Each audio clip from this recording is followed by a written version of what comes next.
Capsule PRN, la balado à prendre au besoin. Bonjour tout le monde et bienvenue à Capsule PRN. Capsule PRN, c'est le podcast pour les professionnels en santé communautaire qui veulent rester branchés. Je m'appelle Cindy Caron, je suis infirmière. J'anime ce soir et aujourd'hui avec Mélissa Delain. Allô, allô Cindy, ça va bien? Ça va très bien, ça va très bien. Écoute, on a eu des beaux commentaires suite à l'enregistrement de notre premier podcast la semaine dernière. Une belle vague d'amour. Moi, vraiment, là, ça me donne du gaz pour la suite. On répond à un besoin, je pense, hein? Ben oui, moi, j'ai eu vraiment des beaux commentaires de mon côté aussi, puis des commentaires de plein de gens, côté personnel évidemment, des collègues, fait que ça je pense que oui, comme tu dis là, ça répond à un besoin, puis on va tenter de répondre à vos questions puis d'être là pour vous. Oui, parce que là, on en a épluché des courriels Oui. pour être capable de livrer de l'information. On ne devait pas enregistrer si rapidement que ça nécessairement, mais il y a eu des gros changements dans les derniers jours. Donc, on vous a préparé un beau dossier de presse sur les sujets qui comptent. Vous êtes plusieurs à nous avoir suivis sur YouTube. C'est bien correct, mais si vous voulez nous entendre dans votre voiture, dans votre douche quand vous allez au gym, on est disponible aussi sur Spotify, Apple Podcasts et Google Podcasts. Donc, on vous invite à nous suivre sur ces plateformes-là. Et notre objectif, finalement, c'est vous tenir informés, puis de vous divertir aussi un peu, on va se le dire. Ouais. C'est toujours le fun de sortir du cadre de la conférence, puis de s'amuser tout le monde ensemble. Donc, ce soir, les sujets. Deuxième dose de rappel pour la COVID, les modifications qui ont été apportées au PIC suite à ce changement-là, changement de statut du tramadol et la baisse des restrictions pour les voyageurs à compter du 1er avril. Mais avant de se lancer dans ces sujets-là, pour faire notre petit wrap-up de l'actualité, Mélissa, y a-tu des gens qui sont allés te voir jeudi pour te demander du Paxlovid? Hey non! Oh, mais en tout cas, moi, j'ai pas, il y a pas personne qui est débarqué chez nous, mais je sais, là, que ça a jasé sur les médias sociaux, des collègues, là, il y en a beaucoup, des pharmaciens qui ont dit: «Bon, ça y est, on va répondre à toutes les questions encore». Comme depuis le début de la pandémie, on est souvent le premier point de chute des gens, puis là, ils se retournent vers nous pour avoir les réponses. Mais Hem, le message venait de qui, en fait? c'est docteur Badeau, le directeur national de la santé publique, qui, je pense, si je me trompe pas, à 2 reprises plutôt qu'une, a donné l'information, qui, dans le fond, n'était pas la bonne. Ouais. Dans le fond, à savoir qu'il invitait la population à se déplacer en pharmacie pour demander leur Paxlovid s'ils avaient des symptômes ou un test positif, à la COVID, Exactement, là. exactement. Donc, évidemment, nos, notre association, l'Ordre, ont rectifié le tir, hein, ils ont tenté d'informer la population, que ce n'était pas la bonne, conduite à tenir et Non. comme, de façon importante, hein, comme on se disait, quand tu as la Non, COVID, ouais. viens pas en pharmacie. Restez chez vous, s'il vous plaît. Mais oui, puis là, c'est encore les médecins puis les IPS, hein, qui peuvent prescrire le traitement, le seul traitement contre la COVID là, qu'on peut, Oui, distribuer en pharmacie communautaire. toujours, oui. Puis, c'est la fin de la campagne de vaccination, contre l'influenza le 31 mars. Après cette date, il ne sera plus possible d'obtenir une rémunération pour l'administration d'un vaccin contre la grippe pour une personne admissible à la gratuité. On vaccine pas beaucoup là, contre la Non, grippe non, là. c'est pas Écoute, mal. je pense qu'à partir du mois de décembre, là, on a eu très peu de demandes. Sinon, peut-être pour, des gens, qui sont partis en voyage, par exemple, ou pour les jeunes pour leur deuxième dose, là, mais sinon, on n'en a pas donné tant que ça, là, après le mois de décembre. Mais Non. ce qu'on fait quand il nous reste, des doses, en fait, c'est de noter dans un registre le nom du vaccin, la quantité restante, le lot, la date d'expiration, puis ensuite, vous pouvez procéder à la destruction, des vaccins. Puis Cindy, j'en profite pour ajouter un petit quelque Oui. chose parce que, dans le fond, il y a l'entente entre le M3S puis la QPP. Bon, c'est toujours négocié entre, l'association et le ministère, là, comment, les activités, tout ça, comment ça se passe, là, pour les pharmaciens. L'entente prend fin le 30 mars de cette semaine. Donc, la majoration, parce qu'on avait une majoration pour la rémunération des vaccins COVID et grippe, donc ça prend fin, là, le 30 mars. C'est une petite chose à savoir. Donc Oui, on pourra plus, absolument. tu sais, on va toujours, devoir là, à l'ordre d'administration de vaccins, dans le programme le cadre Mmh. et le programme, PQI, ben, on va seulement avoir une, rémunération possible là, comme, que ce soit comme par l'infirmière ou le pharmacien. Parfait. Hey, c'était le jour, de reconnaissance de nos ATP le 25 mars dernier. Est-ce que tu as souligné ça avec ton Oui, équipe? ben, je leur ai apporté des fleurs avec, des petites, Ah. choses à grignoter pour les remercier, de leur travail extraordinaire. Absolument. Sans eux, dans un Mmh. laboratoire, là, on ferait dur pas mal. Ah oui, c'est bien, bien, bien important. Puis on voulait inviter, tout le monde, hein, on en a parlé la semaine passée, mais et les inviter à, inviter les propriétaires en fait, et les pharmaciens, à impliquer leur équipe d'assistants techniques, dans tous les dossiers et d'ailleurs, on a parlé la semaine passée des biosimilaires et l'AQPP donne une formation, cette semaine, jeudi le 31 mars à 8 heures. Sur justement la transition vers les biosimilaires qui est vraiment adaptée pour les ATP. Évidemment, les gens peuvent aller s'inscrire là, en allant sur le site de l'AQPP. S'ils n'ont pas d'accès, bon, ben, on peut en demander un. Mais ce webinaire-là, cette, présentation-là va être également en différé pour ceux qui ne pourront pas la suivre, jeudi de cette semaine. Alors, Fait que c'est c'est à mettre à important. l'agenda. Oui. Premier sujet, dose de rappel additionnelle chez certaines clientèles. On est rendu là. La campagne faisait du surplace, hein, jeter des doses était devenu une normalité. Alors, la deuxième dose de rappel ou la quatrième dose, en fait, est disponible pour les personnes vulnérables et à risque de complications de la COVID. Le SIC, hein, le Comité d'immunisation du Québec, considère la dose de rappel comme importante, donc elle devrait être offerte le plus tôt possible aux clientèles visées pour faire face, entre autres, à l'émergence du nouveau variant BA2. Alors, ce vaccin-là, il est indiqué pour qui, hein, cette dose de rappel-là? Pour le moment, les personnes vivant en milieu de vie, donc les RPA, les CHSLD, les RI et les RTF. Ensuite, pour les gens de 80 ans et plus qui vivent dans la communauté. Pour nos immunosupprimés, nos personnes dialysées de 12 ans et plus, je vous rappelle que, le vaccin de Pfizer, le Comirnaty, est, préférentiel pour cette clientèle-là, justement relié au risque de myocardite et de péricardite qui est plus grand avec, le vaccin de Moderna Pour les 12 ans et et plus, hein? Pas les pour les 12 ans et immunosupprimés, mais pour les 12 ans et plus.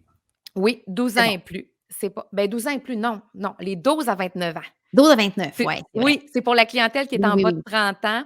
On c'est va vrai. toujours là, préférer le vaccin là, Oui, de Pfizer à ce oui, moment-là excuse-moi. et le vaccin va être indiqué aussi pour les personnes très vulnérables qui résident dans les communautés isolées ou éloignées. Donc, la campagne débutait aujourd'hui dans les milieux de vie et les personnes de 80 ans et plus, ainsi que les personnes immunosupprimées, peuvent prendre rendez-vous, sur, Clic Santé.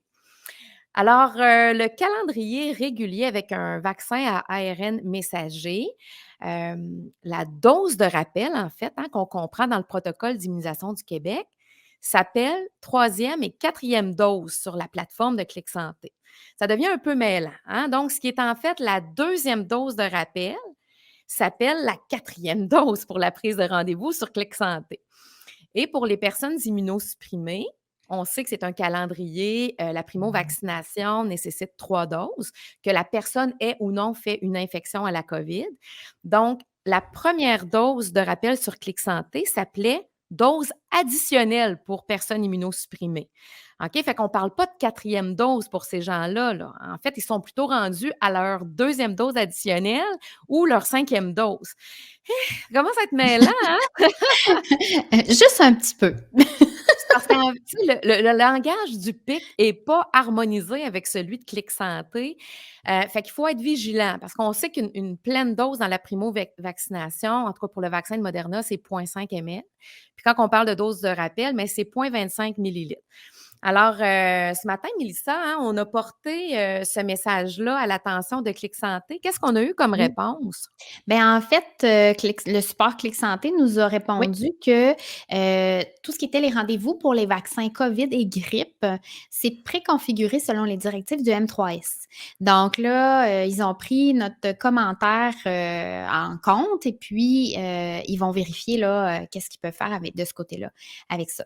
Parce que, tu sais, des fois, on s'entend, hein, Cindy, nous, c'est quand même mêlant. Fait que j'imagine pas pour quelqu'un qui essaie de prendre son rendez-vous, il se dit: «Ben, laquelle je prends?» Moi, je sais pas toi, mais moi, ça m'est arrivé là de personnes qui venaient, chercher une première dose, puis ont sélectionné, 3e dose. Mais là, tu Oh! sais, on s'entend avec la quantité, les quantités qui sont différentes, ça avait une incidence là sur ce qu'on administrait et quand on prévoit nos journées en fonction des doses, ça peut changer quelque chose. Ah ouais, fait que là, on n'utilise plus le petit icône, vaccination de masse, hein. On vérifie toujours au profil de vaccination où est-ce qu'on en est rendu là pour notre patient parce qu'effectivement, il y a des erreurs au niveau, des prises, de rendez-vous. Alors, la mise à jour du PIC, elle est officielle là depuis lundi, si je ne me trompe pas. Donc, le calendrier pour la dose de rappel pour toute personne. En fait, on demande un intervalle recommandé entre la dernière dose reçu, hein, c'est-à-dire un calendrier 2 doses pour une personne, sans condition particulière et un calendrier 3 doses pour les personnes immunosupprimées ou dialysées. La première dose de rappel avait lieu 3 mois après cette dose-là. L'intervalle recommandé entre la première et la deuxième dose de rappel est maintenant de 5 mois, avec un intervalle minimum de 3 mois qui peut être, respecté. Donc avec un 0,25 millilitres, évidemment, comme je disais tout à l'heure pour le vaccin de Moderna. Donc on s'était embarqué dans la première dose de rappel à peu près en décembre, hein, si je ne me trompe pas, début Ouais. décembre. Mmh. Alors 5 mois, ça nous amène au mois de mai, mais en même temps, les gens qui voudraient l'avoir plus rapidement pourraient, là, à partir, là, justement du mois de mars, donc dès maintenant et il ne faut pas oublier non plus que plusieurs personnes ont attrapé Omicron, hein, pendant le temps des fêtes. Puis on recommande la Oui. vaccination 3 mois après l'infection, donc on serait en plein dans la première dose de rappel pour les gens qui ont contracté la COVID dans le temps des fêtes. Le SIC recommande un intervalle de 3 mois entre l'infection et le vaccin, mais vous pouvez très bien aussi respecter un intervalle minimal de 8 semaines là, si un patient était dans l'urgence de vouloir son vaccin. N'oubliez pas non plus que pour une personne immunosupprimée de 12 ans et plus qui a fait l'infection, la dose de rappel devrait être administrée 4 semaines après l'infection. Moi, c'est quelque chose qui m'avait échappé. Je n'étais pas nécessairement au fait de cette information-là. Pour ce qui est de nos patients dans la communauté, Mélissa, en bas de 80, hein, qui voudraient un vaccin contre la COVID, leur deuxième dose plus rapidement, ils Mmh. pourraient le faire. Ils pourraient nous le demander, mais le SIC considère qu'il y aurait peu d'avantages actuellement à les vacciner. Mais on pourrait le faire là, si un 3 mois espace là, la dernière dose là, qui a été reçue. Fait qu'idéalement, on attend 5 mois, Oui, mais quelqu'un qui voudrait, sa deuxième dose de rappel avant le 5 mois, ben, si un minimum 3 mois, on est correct. oui, absolument. OK. Et même si on recommande la dose de rappel pour les 80 ans et plus vivant dans la communauté, une personne plus jeune pourrait recourir à sa dose de rappel s'il le demandait. Donc, on doit expliquer les risques et bénéfices du vaccin et suite à un consentement éclairé, on pourrait vacciner la personne. Et un autre update très intéressant, le SIC considère que le vaccin contre la COVID à ARN messager peut être administré maintenant en même temps ou en n'importe quel moment avant ou après un vaccin inactivé, un vaccin vivant atténué ou un TCC. Wow! Et c'est TCT? Tu as dit TTC, TCT! je pense, TCT? Un TCT! Mais en fait, moins de casse-tête, hein, pour nos calendriers. Oui, vraiment, vraiment. Parce que même, tu sais, les clients nous posaient toujours la question, hein, «Là, j'ai eu tel vaccin, j'ai mon vaccin COVID, je fais quoi?» On vaccine beaucoup, hein, avec, le vaccin contre le Zona, là. Puis, Oui. là, jusqu'à dernièrement, tu sais, on suggérait 2 semaines, mais là, avec ça, ça nous permet de d'éviter des occasions manquées, hein, de vaccination. Oui. Alors, ça serait sécuritaire de le faire, même pour un vaccin vivant atténué. Donc, c'est une, Ouais. très bonne nouvelle. Toi, Mélissa, là, as-tu le goût, là, de te rembarquer, là, dans ces doses de rappel-là? Ça te dit quoi pour toi, ça, cette nouvelle? Ben, écoute, moi, je pense que là, les doses de rappel, évidemment, on en a fait en décembre, hein, tu sais, il y avait quand même un engouement, mais ça s'est un petit peu estompé. Fait que j'ai pas l'impression, là, que ça va être le gros achalandage. Honnêtement, là, fait que je pense qu'on va, continuer notre petit bonhomme de chemin avec ça, là. Moi, j'avais quand même quelques patients sur ma liste, là, des gens plus âgés qui avaient vraiment hâte d'être vaccinés, là. Tu sais, il y en a, là, qui ils sont branchés sur la nouvelle, ils Ouais. voient un peu qu'est-ce qui se passe ailleurs dans le monde, l'augmentation des cas avec le nouveau variant, qui semblerait il est 30 plus transmissible que, l'omicron, mais il serait pas nécessairement là, plus dangereux, là. Dans le fond, il ne semble pas être plus sévère que les autres souches d'omicron, mais ça pourrait quand même exercer une pression sur le système hospitalier. Donc, Ouais. il y a des gens là, qui l'attendent, ce vaccin-là. Fait que moi, je pense qu'il va y avoir un petit boom, qu'on va avoir de la demande, mais effectivement, là, j'ai pas l'impression que ça va être la Ah ouais. cohue, là, non Mmh. plus. Puis on disait là, en date du 16 mars, je lisais dans la presse que moins de la moitié des Québécois auraient reçu leur dose de rappel. Ben, c'est quand même Heu, beaucoup, hein, quand même beaucoup qui l'ont pas reçu. oui, ben, mais il faut se dire qu'il y en a plusieurs qui ont eu la Oui, COVID c'est sûr. dans le temps des fêtes. Oui. Fait qu'on est encore dans ce 3 mois-là où on se sent protégé parce qu'on a fait l'infection naturelle. Fait que c'est peut-être ça qui explique qu'on n'a pas eu tant de doses de rappel de Ouais. données et Évidemment, ben, hein, c'est on va se le dire, je m'excuse de te couper Cindy, là, mais on va se le dire, on parlait de passeport vaccinal. Les oui, 2 doses étaient la primo-vaccination, les 2 doses étaient nécessaires pour le passeport vaccinal. La dose de rappel ne l'était pas non plus. Puis là, ben c'est là, vrai. on a abandonné le passeport vaccinal, donc c'est sûr que ça peut peut-être faire, expliquer, quelque chose, là. Oui, Mmh. vraiment. Puis, moi, j'ai administré quand même surprenamment, là, plusieurs premières doses dans les dernières semaines et c'était essentiellement, des jeunes voyageurs, qui voulaient répondre justement aux conditions, là, pour prendre l'avion. Puis ils voulaient leur vaccin, même s'ils n'avaient pas l'âge nécessairement de recevoir le vaccin de Moderna, là, selon les Mmh mh. recommandations. On sait qu'il est homologué, là, pour les 12 ans et plus, OK? Ouais, ouais. C'est pas ça, mais on doit informer nos patients quand même qu'il y a un risque, qu'il serait mieux d'aller chercher le vaccin de Pfizer. Mais moi, là, c'est non, tu me vaccines, j'ai pris mon rendez-vous, moi, c'est correct pour moi. Puis, ils voulaient avoir leurs 2 doses dans le délai minimal, hein, qui est 21 jours. On sait que le risque de faire des myocardites et des péricardites chez cette clientèle-là est plus grand si plus l'intervalle est court, en fait. Mais les gens, tenaient à être vaccinés pour pouvoir voyager. Donc, pour, notre clientèle à risque et les nouvelles recommandations pour la dose de rappel, ben, on encourage les patients qui sont éligibles à le recevoir à venir nous voir en pharmacie pour être vaccinés. Et moi, je vous invite à ouvrir, rapidement votre service sur, la plateforme de Clic Santé. Oui. Deuxième sujet, Mélissa, le changement de statut Oui. du tramadol. Ben, d'abord, c'est quoi Oui. le tramadol et qu'est-ce que ce changement de statut implique, pour vous? Ben, écoute, le tramadol, c'est un analgésique opioïde synthétique et il était classé, en fait, sur la liste des drogues sur ordonnance, mais il ne faisait pas partie de la liste des substances, j'ai lu tellement de excuse-moi là, dans le fond, il était sur la loi de certaines drogues et autres substances, donc les stupéfiants, les contrôlés, les substances ciblées. Évidemment, on sait tous là, tout ce qui est dérivé, morphine, codéine, les, méthylphénidate, tous les médicaments TDAH et les substances ciblées, là, les EPAM de notre monde. Tout ça fait partie, de la loi réglementant certaines drogues et autres substances et sinon, tous les autres médicaments qui sont prescrits sont sur une autre liste. Donc le tramadol était mis sur cette liste-là.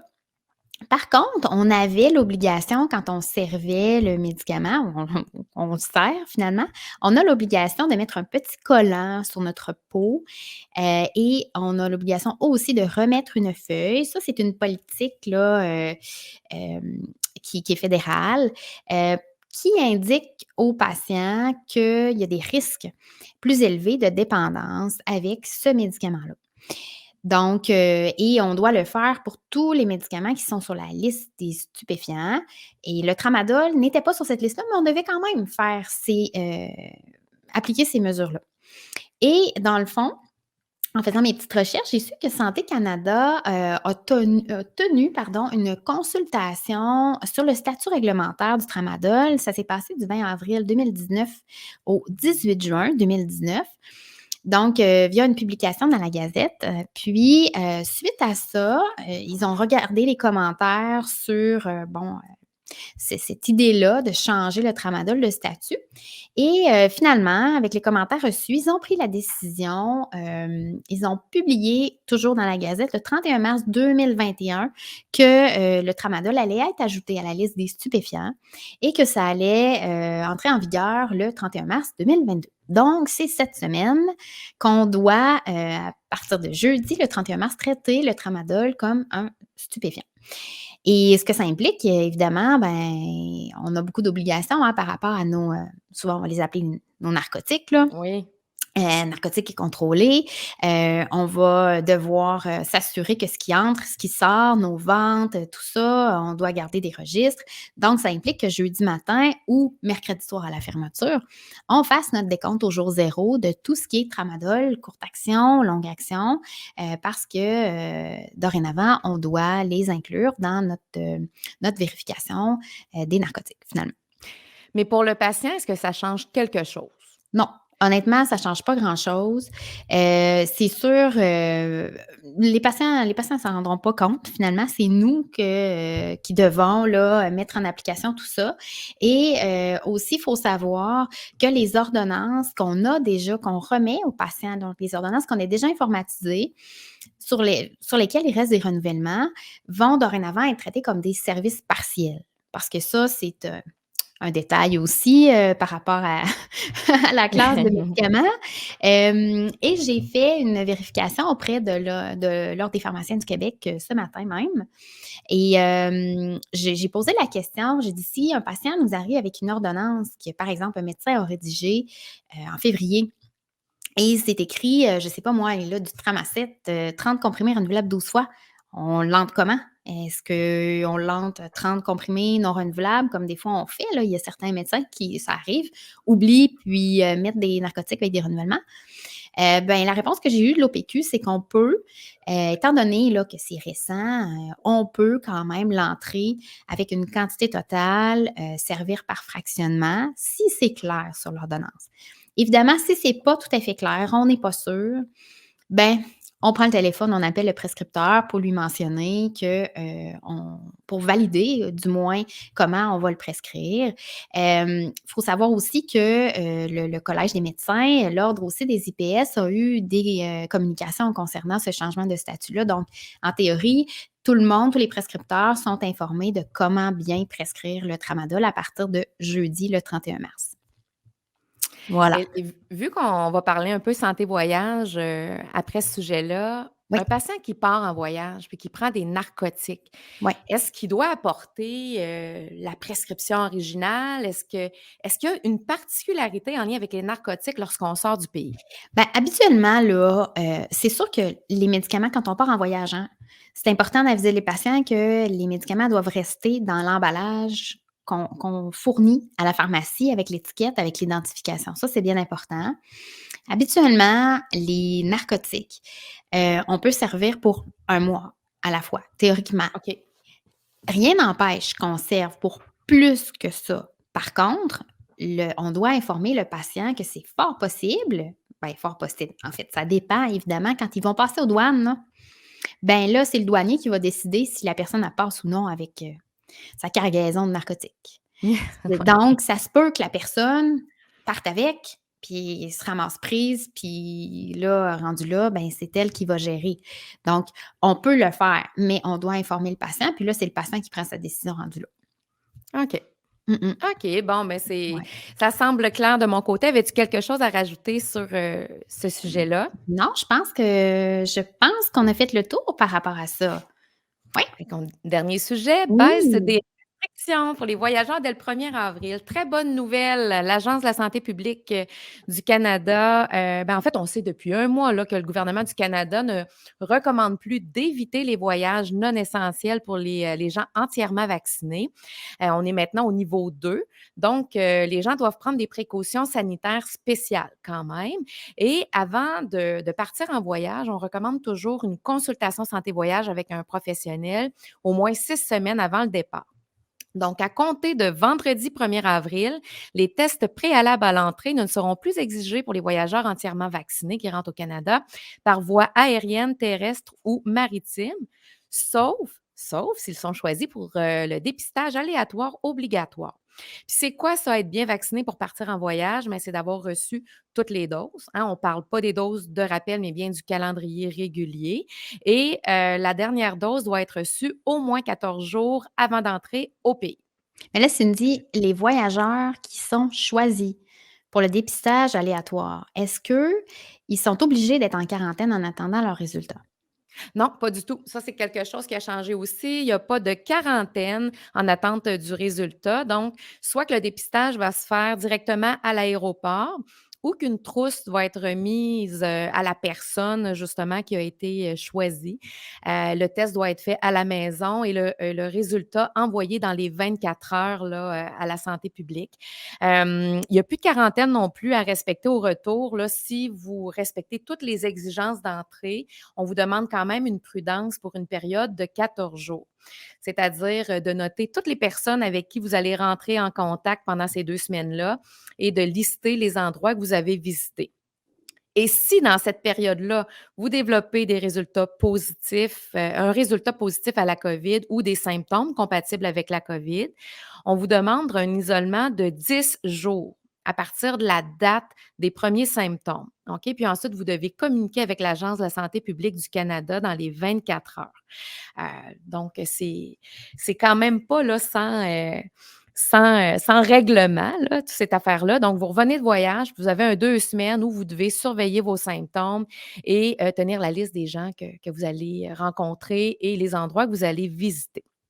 Et avant de voyager, hein, il faut recommander à nos voyageurs là, de saisir tout renseignement requis lié à la COVID dans l'application ou sur le site web Arrive Cannes. Les voyageurs qui arrivent sans avoir rempli leur déclaration pourraient devoir passer un test de dépistage à l'arrivée et effectuer une quarantaine de 14 jours sans égard à leur statut vaccinal. Ah Hein, ouais, fait que fait que c'est même important. s'ils sont vaccinés, là, Oui, ils vont devoir faire une quarantaine de 14 jours. oui, puis si le voyage se fait là, par avion ou une croisière, arrive Cannes, toutes les informations là, devraient être complétées 72 heures avant de monter à bord. Fait que c'est important là, tu sais, qu'on soit capable d'informer nos patients là, sur ces, conditions-là, lorsqu'ils viennent nous voir en fonction d'un voyage. Mais oubliez pas, hein, il est de la responsabilité du voyageur de vérifier les restrictions et exigences d'entrée avant de se diriger là, vers la frontière, avec les pays, États, provinces visités, incluant les escales ainsi que les compagnies aériennes. Dirigez-les dans l'onglet «Exigences d'entrée et de sortie» sur la page de leur destination, en fait, sur le site de l'Agence de la santé publique du Canada. Vous pouvez leur dire aussi, là, vérifiez comme il faut auprès de votre fournisseur, d'assurance voyage. Est-ce que vous êtes bien couvert? Les frais liés, à la les frais médicaux liés à la COVID, les frais d'urgence, si vous avez à interrompre votre voyage. OK, on les dirige. On Mmh. les invite aussi à s'inscrire là, au service inscription des Canadiens à l'étranger pour qu'ils puissent rester en contact avec le gouvernement du Canada en cas d'urgence à l'étranger. Mais lors d'une consultation, votre responsabilité s'arrête au rappel qu'ils doivent faire ça, mais vous n'avez pas à éplucher toute la littérature, là, puis ce qui s'écrit là, sur l'Agence de la santé publique du Canada, par exemple, sur le site du gouvernement. Non, c'est pas votre Ouais. responsabilité de faire ça. Ça appartient Mmh. aux patients. Il me semble que je vois ça d'ici, là, tu sais, un patient, là, que tu donnes toutes les informations, puis après ça, il est mal pris, puis là, c'est de ta faute, là. Ah oui! Hey! Hey, on devient facilement imputable, là. Oui, ah Fait oui. Fait que, tu sais, dans le fond, on va aller sur le site de l'INSPQ, sur le site de la CDC, on va donner les recommandations par rapport aux vaccins, les mesures de protection personnelle. On va diriger, comme je vous disais, là, tu sais, pensez à votre assurance, pensez à l'application d'Arrive-Can. On va leur dire un peu quoi faire, on va les diriger, mais s'il vous plaît, là, mettez-vous pas là, cette responsabilité-là là, de vous sentir là, vraiment euh, dans l'obligation là, de faire ces Ouais, recherches-là pour vos patients. De toute façon, on n'a pas le temps de faire ça, puis tout peut changer très rapidement. Donc, ah oui. c'est au patient, là, c'est sa responsabilité à lui de le faire. Toi, Mélissa, est-ce que ça te donne envie de partir, cette bonne nouvelle-là? Pas vraiment. Écoute, moi, je suis pas une très grande voyageuse et là, ça me donne pas plus envie, non. Non, Non, mais non. c'est sûr, hein, puis tomber malade en voyage, là, Hein, c'est pas, ouais, ah non, non, ça, c'est moins le fun aussi, là. Parce qu'évidemment, tu peux tomber malade, tu peux avoir la COVID là-bas aussi, là. Tu sais, évidemment, c'est ça, là, pas ju il y a pas juste la COVID, il y a la COVID, mais il y a plein d'autres choses, mmh, là, encore qui c'est ça. existent, là. Ça fait partie du risque, mais tu sais, je pense que nos voyageurs, tu sais, ceux qui ont la flamme, là, puis qui ont le goût, puis que ça fait Ah oui. longtemps, là, qu'ils attendaient, aussitôt qu'il y a eu une petite ouverture, hein, on l'a vu, là, Ah la oui, demande pour les consultations ah santé oui. voyage. Moi, j'ai vu beaucoup, par exemple, là, surtout des voyages, là, des petits voyages, on va le dire, là, comme ça, là, Cuba, la République, le Mexique dans des tout inclus. J'ai vu passer la Jamaïque, le Salvador. J'ai une de mes patientes qui se prépare à partir pour Compostelle, mais je te dirais que la guerre est en train de leur refroidir un petit peu, là, Ouais. dans ses Et projets. Tu sais, puis on parle de la COVID, mais la guerre, c'est oui, d'autres choses, là. il y a plus juste la COVID en main, c'est ça. Ouais. Oui, Absolument. heureusement. Fait que Mmh. moi non plus, de toute façon, partir, je pense qu'on n'a pas le temps. Moi, je vais vacciner, pour mes doses de rappel. Fait que c'est pas mal ça pour la santé voyage. Avais-tu autre chose à rajouter? Ben non, écoute, ça fait pas mal le tour, On tu aurait fait le as tour de tout dit, nos 3 oui, sujets? oui, tu nous as bien informés, merci. Ben, toi aussi. Écoute, ça a été une grosse semaine quand même. On avait des choses à Oui, jaser. Merci eh oui, beaucoup à eh tout le oui. monde, d'avoir été là. Comme on disait Merci. d'entrée de jeu, on est disponible sur YouTube si vous voulez nous voir la bête, sinon sur Spotify, Apple Podcasts, Google Podcasts. Puis, d'ici le prochain épisode, ben, on va surveiller ce qui se passe pour vous. On va dépiler nos courriels pour vous tenir informés. Si vous voulez nous écrire, c'est sur caps.prn@commercialgmail.com. Vous pouvez nous écrire aussi sur, Facebook via Messenger. Partagez si l'émission vous a plu, puis on vous dit bonne semaine, à la prochaine. Merci, bonne semaine, bye bye. Bye tout le monde!